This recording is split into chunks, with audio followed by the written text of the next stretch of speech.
Hello and welcome to another episode of Winged Victory with Rob and Scott, presented by the National Museum of World War II Aviation in Colorado Springs. I'm Scott Klaers, and sitting to the left is my savory voice co-host, Rob Gale. Savory voice. That's a new one. Today we're joined by our first returning guest. If you listen to our third episode, then you'll know his many roles and titles. But today we're going to focus on his role as owner of Western Pacific Restoration Services, formerly WESTPAC Restorations. Welcome to Bill Klaers, and thank you for taking the time out of your busy schedule to sit down with us today. Well, looking forward to it, Scott and Rob. I think this will be interesting. And I expect it will be. So we're kind of hitting the trifecta of podcasts centered around the SB2C Helldiver. Rob sat down with Charlie Hainline in our first episode and talked about flying the beast. And then in our second episode, we had Matt McCauley walk us through what it took to salvage the airplane out of Lake Washington. Now we're going to talk to you about the restoration side of things. So I'm thinking the best place to start for the audience at home is with a little background into how it is that you're able to turn a hobby of sorts into a world-class restoration career.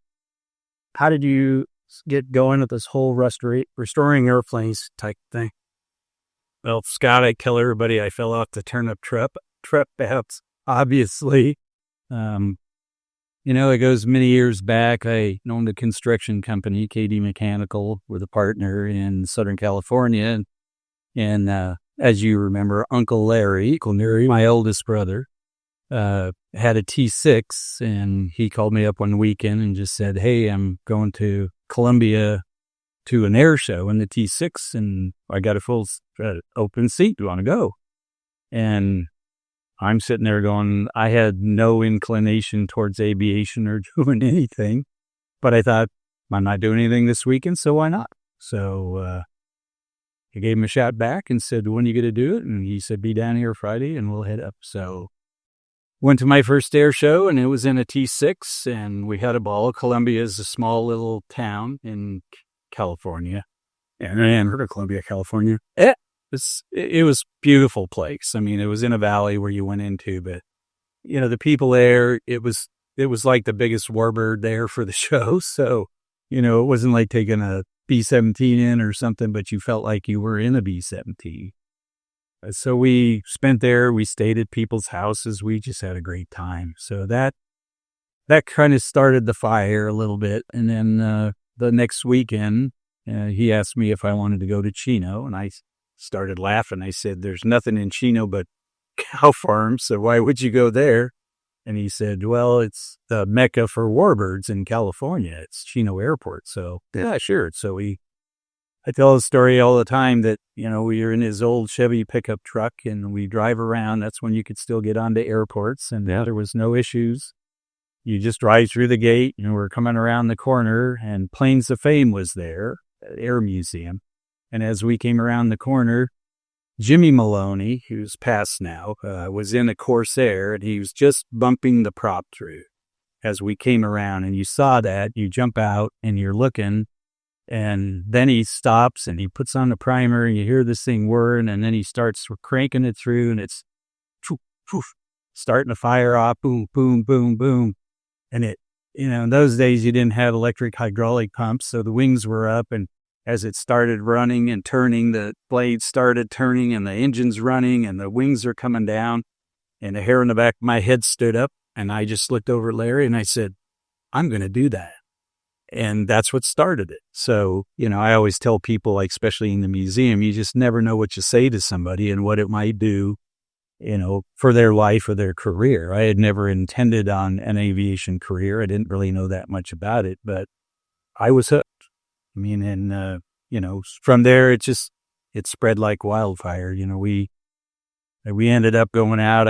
We bought it, me and my two brothers, Larry and Bob, bought a Beech 18 and had a friend go down and ferry it out of some state, I can't even remember where, and brought it into Rialto, and that became our first project. So he started from there, and I'd say it went downhill, I guess. So No, it went uphill, but magnified a little bit, yes. Yeah.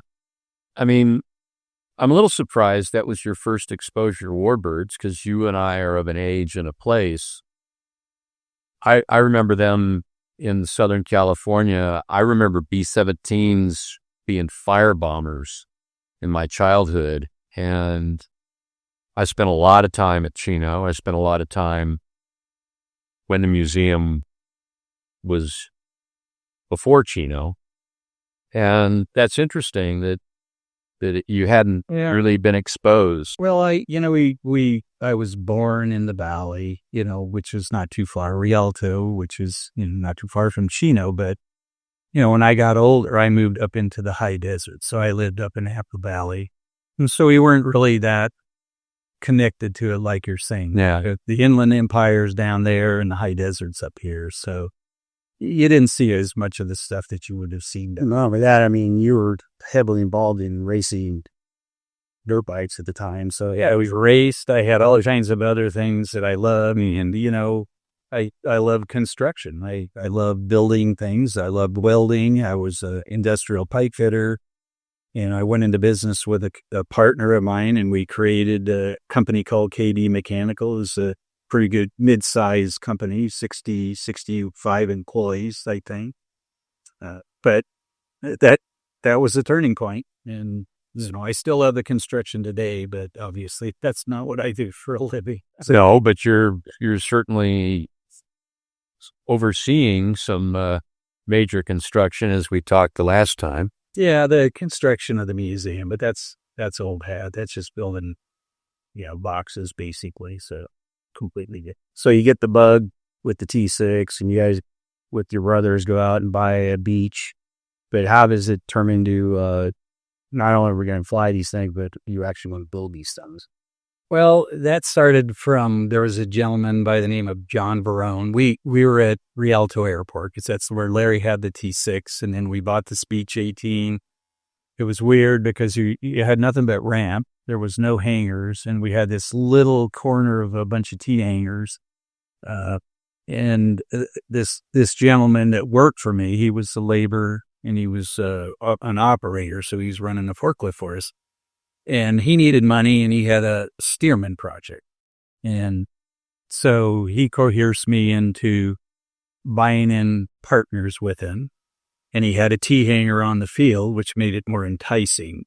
So we weren't working on the ramp. So I did. I went in with him, green, didn't know hardly anything. And when I talk about restoring the beach, that was more cosmetic, strip it, paint it, upholster it. It was really a nice airplane to begin with. But the Stearman was definitely a step out of my league. Yeah, the NSR in a crate. Well, no, eventually talking to John, I thought that we had a perfectly good airplane to start. The next thing I know, it was just a big pile of parts. A lot of the work was done, but you found out later as you grew and learned a little bit more that, there were things that just weren't right. I did not like the work ethic. He was a very nice guy. I enjoyed working with him, a lot of fun. But so being as green as I was, I realized that it was time to buy John out. So I bought him completely out. And then my brothers and Larry primarily was in aviation, way before I was. And he had a lot of information that he knew. So we took on the project, and it was the learning experience of all time. I would tell you a wooden fabric airplane is not the place to start. No. A Cessna 150 or something like that, an air coupe, I don't know, any other thing, but, a Stearman with 4 wings and, metal and fabric and a round motor it was a lot, but it was a great learning experience. And we had a lot of people that came out that helped. Some like to just come out and talk. Yeah. But there were a lot of guys that you learned a lot from. And that was really kind of the start. What was the time frame of this? You were asking me about before the podcast, and I'm thinking, I've been at this for 30 some years, maybe more than 40. You say 40. It's like 47 or 48. So I think in 80, it was probably close to 82, I'm thinking, is when that all happened. And then, it just grew from that. I think the next airplane I bought was, believe it or not, a B-25. Yeah, a project airplane. And, that started it. But a lot of help along the way. I got to meet Carl Scholl and Tony Ritzman. At Aero Trader, you got to know Steve Hinton and, Johnny Maloney's, Jimmy Maloney's, all these people over at Chino. And they were just great people. I mean, if you had a question on something, you could go over and ask. And, Dennis Sanders was around there. I mean, it was a mecca without a doubt. And so it just kind of grew from there. You needed help. You just asked somebody and they would help you. And sometimes they help you out of your money, because they told you they knew something and they knew how to do it. And there's a lot of, I've always said there's two kinds of people in this world. There's doers and talkers. And I will tell you, in aviation, there's more talkers than there are doers. Yeah. So that isn't the same Stearman we have here, is it? No. Okay. No, actually, that Stearman got done. And believe it or not, that was in part trade for a Tiger Cat. It was a really beautiful restoration flying. And I made a trade with the Marine Corps. They wanted the Stearman really bad, and they had a Tiger Cat that wasn't complete. And so we made a trade, and that was kind of one of the coolest trades I've ever made. I would say. So it was a virgin airplane is what I call it, because it was untouched. It flew. It was a 3 that was converted in Korea for a 3N. And then from there, they didn't have all of the parts, but when we knew we could maybe make a trade with them, we were buying up all the crashed fire bombers and stuff like that. Tiger Cat parts were all around the world. Yeah, we had a couple of the Santa Rosa projects, right? Yeah, we had 26 Charlie, 27 Charlie. Those were planes that were flown by Siskiyou. Some of them were CalNat airplanes. That whole area up in the Bay Area was fun. Me and Alan would get in a truck and go up with a truck and a trailer and drive around, and we found engines in junkyards and parts and pieces everywhere. So speaking of Alan, you're talking about Alan Wojak. Alan Wojak, yeah. So when did you guys connect and really start the genesis of what you have today? I met Alan flying the Stearman. It was kind of a lot of fun. He was helping Dale Clark. And Dale was a guy that I was crew chief for at Reno for many years, but this is prior to that. And so I'm out flying a Stearman after we got it built and didn't know much. And I was flying with Lefty and all these guys from Chino that were flying. And Alan was flying Dale's Stearman, and that's how I met Dale. And we just started having a ball doing stuff. And then Alan was tied in with Dale, and he built an NA-50 out of a T6. Oh, wow. And so Alan, being the sheet metal guy that he is, he was doing a lot of the sheet metal, and then eventually he was flying that after they got it certified. And then we just started talking about, doing something different. And so we bought a bunch of T6 projects. I don't know how many we had, 3 or 4 or something like that, and decided to just go together. And he was still at Chino working for Steve, and I was still working construction. But we were young then, so we could go work an 8-hour day, drive an hour down to the hangar, and we would work 2-3 hours at night. So we took all of these parts, put them together, decided to build an NA-50, better one than what they built with Dale built. And that's kind of where it started from. We just started doing that, and, every night we were building stuff. Every weekend we were building stuff. We were pretty dedicated. And then eventually, and I had already started a company called Klaers Aviation. So eventually I built a hangar at Rialto. It was 10,000 square feet. And it was a house. Yeah. At the time, it was a palace. Oh, yeah. You're working in T-Hangars. You're in the dirt. Well, you still remember every weekend, after I got divorced, my kids, I had them every other weekend. And where did they end up at? The airport. Airport, yeah.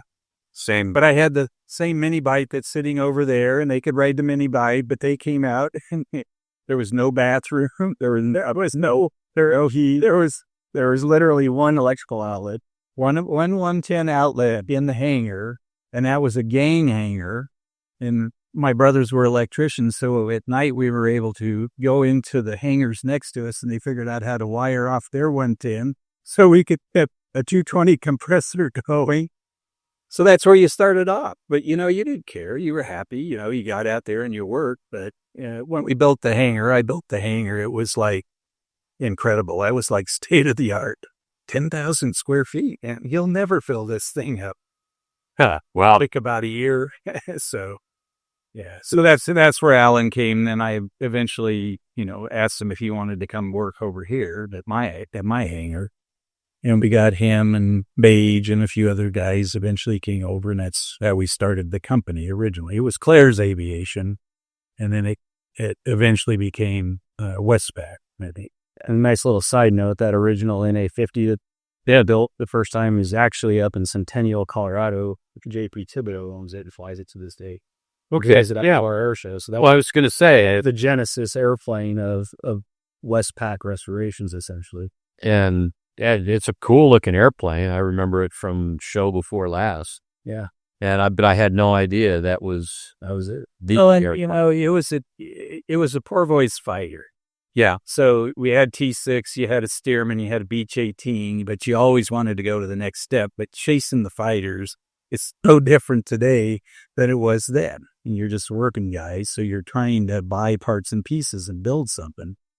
So, but it was actually a very good step to go from a T6, because the NA-50 is a lot sportier. Clip wings, it's way more cleaned up. It's got a geared 1340 engine with a 3-bladed autoprop, and the thing was just cool. For us. So that was my transition airplane to going to a fight, which was really a good step.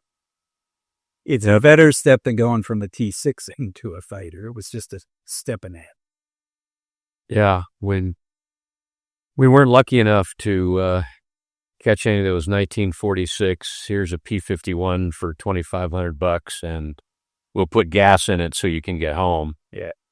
And you wonder. Well, it's like this B-25 I have in the mood, 9117 Zulu. I was talking to the guys that bought that surplus, and it was so funny because I said, "Why did you pick the highest time airplane? This is the highest time airplane, B-25, I think, in the world flying today." And the guy said, "Oh, it was very simple." He said, "We walked around and we looked at it, and it had low time engines and full tank of fuel. They had almost 1,000 gallons of fuel in it, and so everything else was expendable." Sure. So it was funny how things happened at the time, but. So how will that come about, the B-25?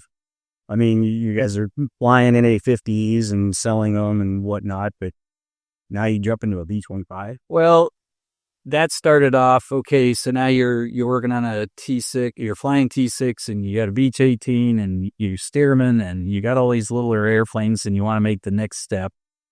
And I just talked to this guy on the phone yesterday, a guy named Joe Davis, who owned Eagle Field up in the Central Valley, I think. He had a B-25 project, and I had met Carl Scholl and Tony Ritzman, and we started kind of doing things back and forth. And I said, "Man, I'd sure like to get something, something else." And Carl, being the guy that he is, he said, "Well, I think there might be an opportunity." So he ended up telling me that you could buy this airplane from Joe Davis, which was 3442 Golf, which I still have, which is over here in the hangar, which we started.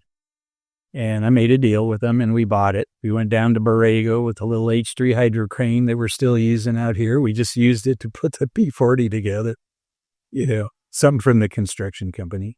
And drove that all the way down to Borrego, and we took it apart in like 2 weekends and then hauled it up to Rialto and put it in there. So we started building it. So it was me and my two brothers, once again, went together on it. And that became our really, really first, restoration project. That was a big project. There was a lot of corrosion in the center section. We had guys like Lefty McGuckian, who worked with us over here, came with us to Colorado. And he would come out on the weekends and work with us, another good sheet metal guy. And he was a guy that was teaching us how to do this and that. And, so we learned a lot from all these people. So we started in that. And be honest with you, it actually started in the T-Hangar and then eventually moved into the main hangar when we built it. And then this guy showed up at the airport by the name of Bob Lombard. And I think I don't remember who flew the airplane in, but Bob owned In the Mood. Yeah, before it became In the Mood. And that from a school teacher could own a B-25. Yeah. Yeah. It's two school teachers owning the B-25, and that's like unheard of. So it was on the field, and it, the one guy, Scotty Kincaid, so it was Bob Lombard, Scotty Kincaid, and eventually Scotty couldn't keep up with the financial part, which I can understand because you still can't that day. But Scotty was looking to sell out, so I ended up buying in half. I bought him out, and then, of course, Bob stayed with me in the airplane till we moved out here. And it was a enlightening experience, and I realized at that point in time keeping one B-25 flying was enough work, and to have two of them was impossible. It was just not going to happen. So I parked 3442 Golf, and we brought 9117 Zulu over, and that's, like I said, that was before it was anything. It was the worst airplane on the Southern California air show circuit. So me being a little kid at this point, I don't know, 11, 12 years old, never got to fly to B-25, but I'd flown on the beach quite a bit. And they actually gave me an option one day, you can go fly in the Pacific Princess, In the Mood, or the Twin Beach. And I was at 11 years old, knew I'm not getting either one of those two airplanes. I'm going to get in that Twin Beach because I know who worked on that, and I know what reputation those things have. So that's where that came from. That's how they had that reputation. Well, I say to people that the only Warbirds I'm ever going to fly in are ones that were restored and are maintained here. We've had some real tragedies in recent years, and the standards here give me a lot of standards. I mean, you're talking about airplanes that were tough to handle when they were new. Yeah. So it's part of the deal. You understand that when you're jumping in with these things. Oh, yeah. So you got the B-25. Now you got a flying B-25. Yeah, and that's a handful in itself. Yeah, I bet you. And then you realize just how poor two guys were. Bill Mazzal, I think, was flying the airplane around, was still around. And, they're just living on a shoestring. So it was kind of a very kind of enlightening thing. And I had actually flown in that airplane before it came to Rialto. Myself and Larry went to Hemet Flying Service out at Hemet Field probably a year before this. And Bill Mazzal had called us, and we were getting to be pretty good mechanics at that time. And he asked us if we wanted to go to an air show somewhere in the Mood. And it was some old fire bomber base that he used to fly out of. And so we went up there. We work on annuling the airplane out on the ramp in Hemet in the summer. Oh, wow. And it was quite enlightening, especially now that you have a hangar and not in the dirt anymore. Yeah. And so we actually that was the first time I ever got to fly in a B-25 and fly. And it was enlightening because Larry took off in the right seat with Bill, and then I jumped in the right seat, flew for a while, and then I went and climbed to the back of the airplane, and we're hedgehogging over these hills, and it was beautiful, all the green mountains and stuff. Well, every time we would go down into a section, I would look up, and I don't know what it was, but there was these two black things, two streams of whatever it was, and you're looking at it, and I go, wow, I'd never seen this out of anything. So when we landed at wherever the air show was, I went over to Bill, and I said, what is that? And he said, that's oil. And I said, that's a lot of oil. And he said, well, yeah, the left side's burning over 3.5 gallons of oil an hour. And the right one, the good one's burning about 2.5 gallons.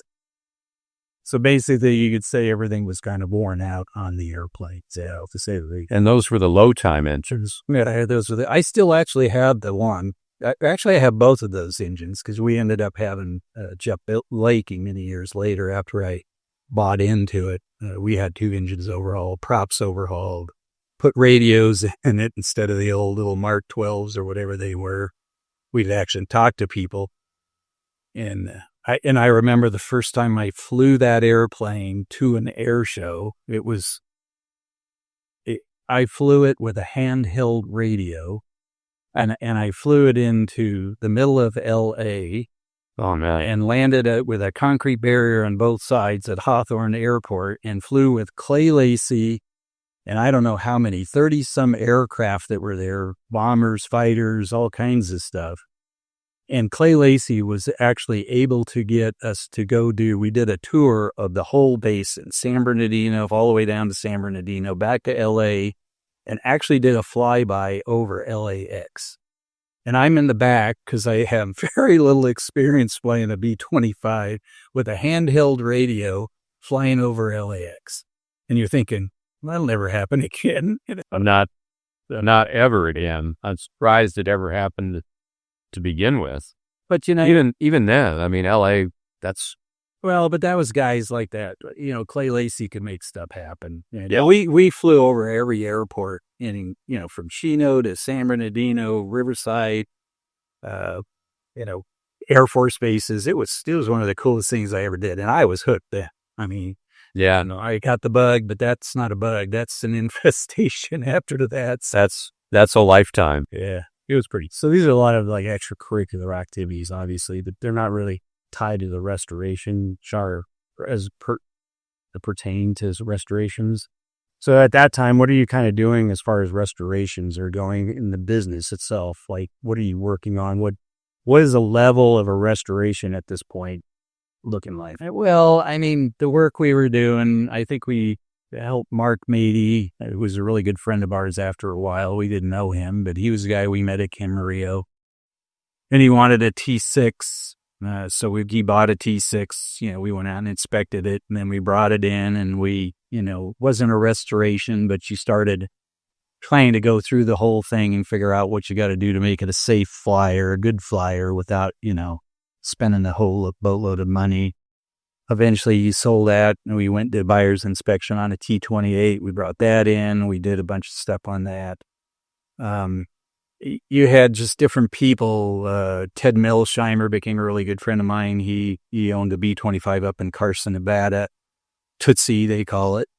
And so we had that down. We did a lot of work on that. And then I think one of the first restorations, Mike might not be totally off, but I think John Schaffner's Thunderbolt was one of the first big ones that we got. Wicked Wabbit. Yeah. So that was an airplane that he bought from a guy back east. We went down and took a little inspection on it, and he just said, "Can you build it?" We say, "You got enough time? You got enough money? We can build any day." Is this before or after you guys already acquired your P-47? I think this was, I don't remember. I think it was before. I remember if we had it by then. I'll try to remember that one. But that was probably one of the first ones that we did, for anybody. Yeah. So, and our Thunderbolt, now I don't think we had that yet because we had the Mustang first. So we made the trade and ended up getting a Mustang, and then, eventually traded that for the Thunderbolt crash from Dade Tower. Yeah, so a flying Mustang for crash A-47. Yeah, everybody thought we were nuts about that one, but I still think it's a good trade. Yeah, I think so too. And you got to remember too, a Mustang at that time was a really a rich man's airplane.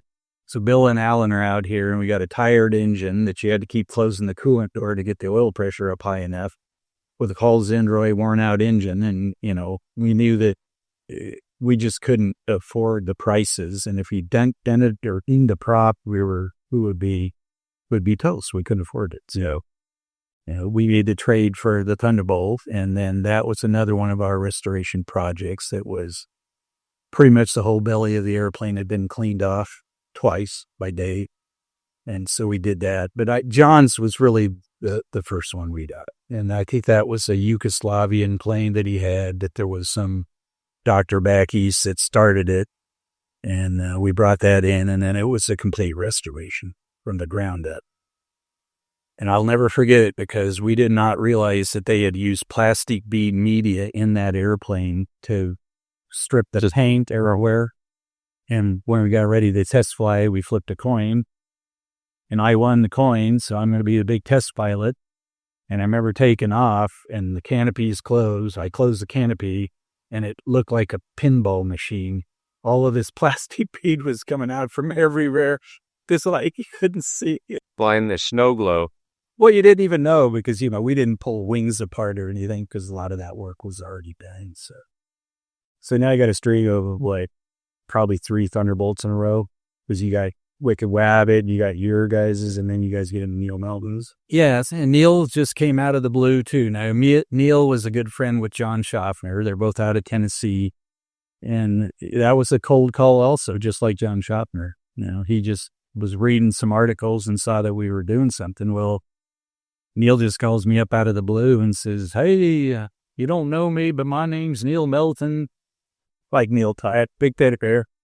And, I want a Thunderbolt. And I said, "Well, there's those that have and those that want them, Neil." And he said, "Well, there's a guy down in Long Beach area that's got some, have you heard about him?" And I said, "Yeah, Maurice Canazzi." He said, "I saw the planes relatively a couple months ago at Chino." And he says, "Well, what do you think of him?" And I said, "There's a lot of corrosion. There's a lot of parts missing. But it's a Thunderbolt, So he said, "Well, go down and take a look at him if you would." And I did. And me and Alan went down and we looked at him, and I called him back and I said, "He's got 2 projects, Neil.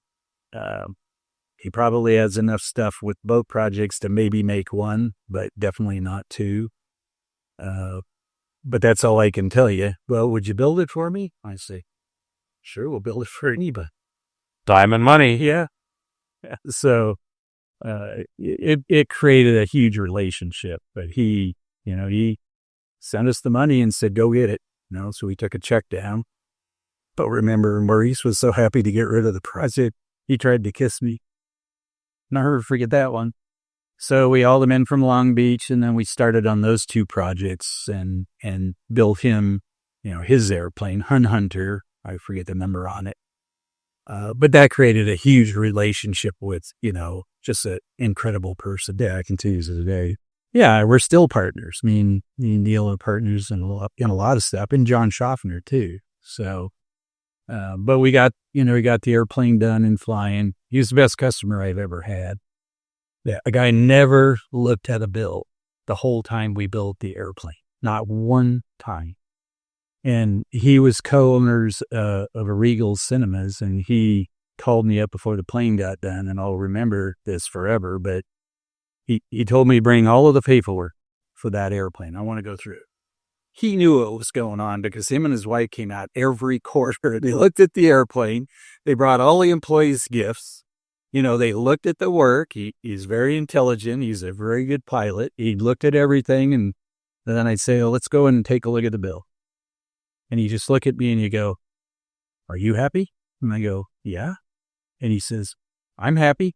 You need more money."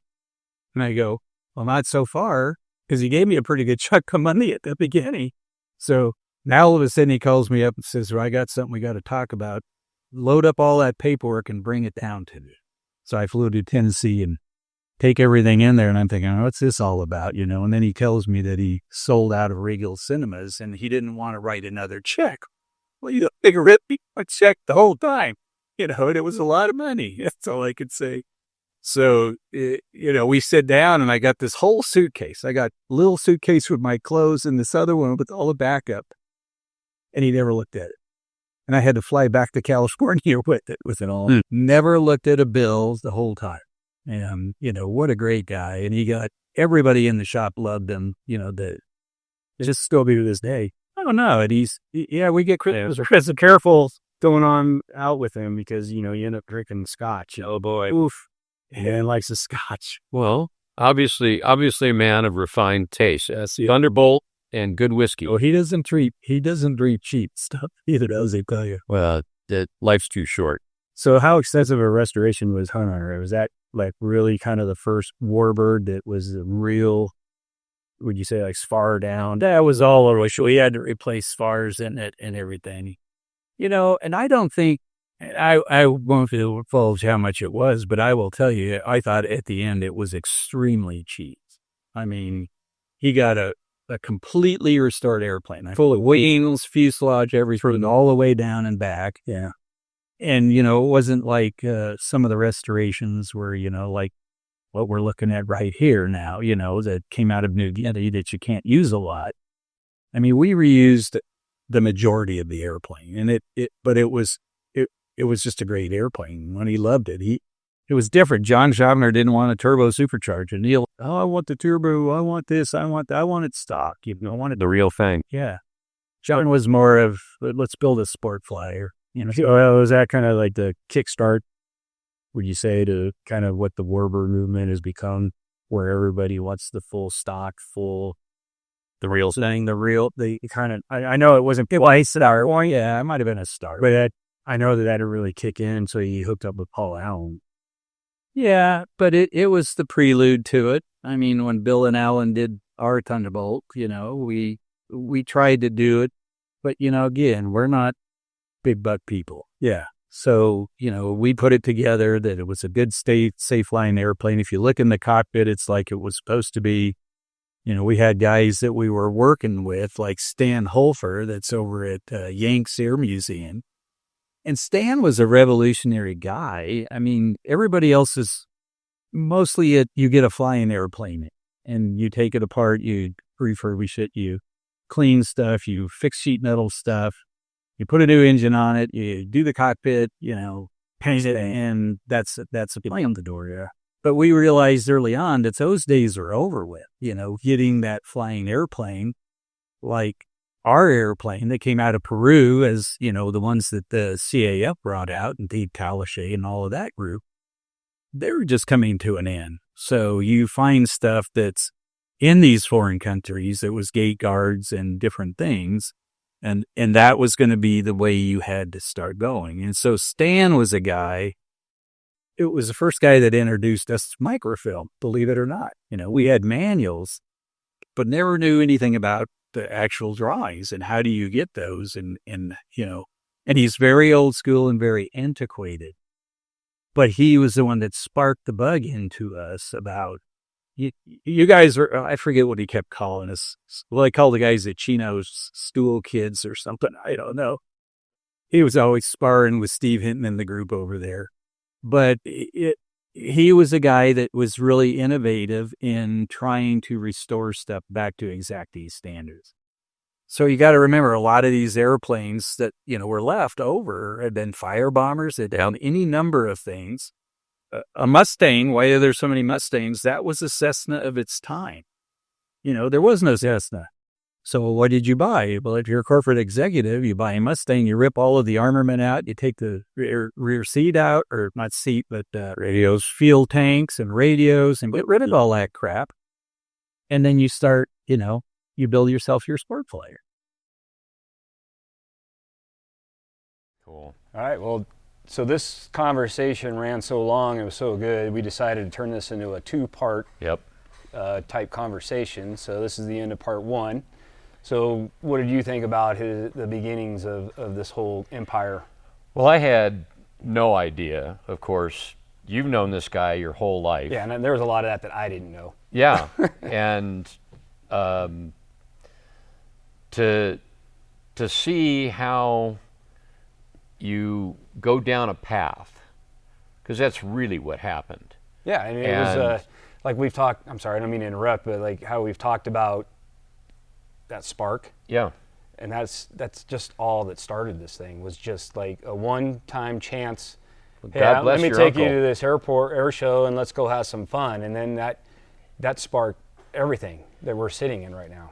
Yeah, and because this is still, it's impressive every time I walk in, and it's even more so now that I have a little more insight into where it came from, but also how it got here. Yeah.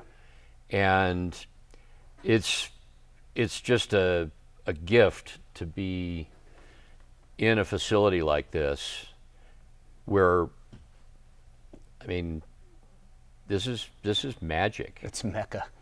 Well, certainly for somebody like me, I mean, I was a little surprised, because again, as I said, your dad and I are of a time and a place. Yeah, he wound up in the high desert, and I'm, in the burbs in Claremont.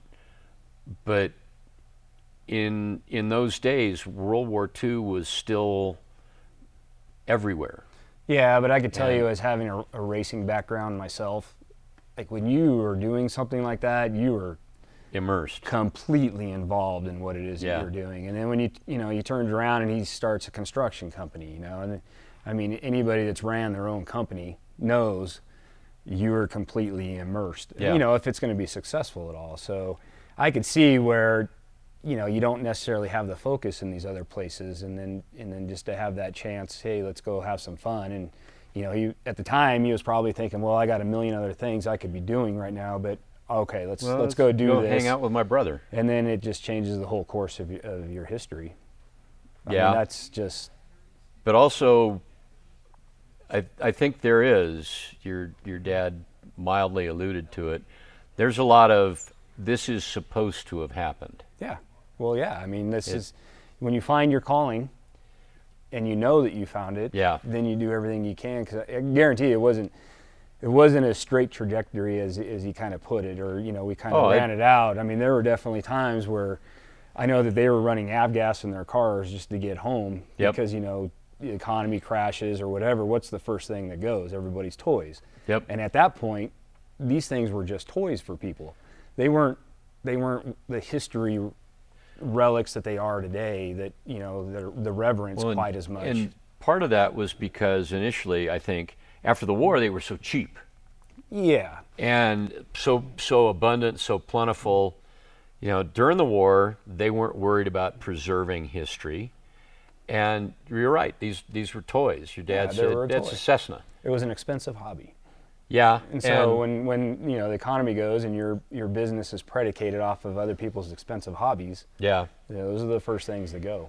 Yeah, so, truly. The fact that we're even here, is just a testament of the will and the grit of, not only my dad, but, he had a partner, Alan Wojak, at the time, and, he was invested in it, and they just buckled down, and then you had whoever was working for him, I guarantee they were working for peanuts at the time, because it wasn't what it is today. And even today, I'm kind of working for peanuts a little bit, but you do it because you love it. So, it's just, it kind of blows your mind to sit back, and even though I know a lot of the story, I don't know all of the story. And, I was involved in my own stuff growing up. And so I wasn't completely around this as I could have been, and maybe wish I kind of would have been, but here we are today.